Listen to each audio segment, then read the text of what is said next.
కేంద్ర ప్రభుత్వం మావోయిస్టులతో వెంటనే చర్చలు జరపాలని మేము డిమాండ్ చేస్తున్నాం.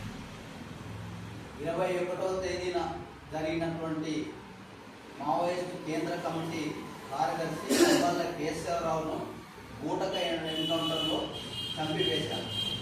ఒకవైపు మావోయిస్టులు మేము చర్చలకు వచ్చి మాట్లాడతామని అంటున్నప్పటికీ కూడా కేంద్ర ప్రభుత్వం వినకుండా మనుషులను చంపివేసే కార్యక్రమాన్ని చేస్తున్నారు. ఈరోజు మనకు పెద్ద శత్రువైనటువంటి పాకిస్తాన్తో యుద్ధం చేస్తామని 28 మందిని చంపిన కారణంగా వాళ్ళని మొత్తం మట్టు పెడతామని చెప్పి పాక్ ఆక్రమిత కాశ్మీరు మనం స్వాధీనం చేసుకోకుండానే యుద్ధం ఆపివేశారు. శత్రుదేశమైనటువంటి వాళ్ళను ఆపివేసి సొంత బిడ్డలైనటువంటి ఆదివాసులను ఇక్కడ ఉన్నటువంటి చర్చలు జరుపుతామన్నటువంటి మావోయిస్టులతో చర్చలు జరపకుండా ఇక్కడ బిడ్డలు మాత్రం చంపివేస్తున్నారు.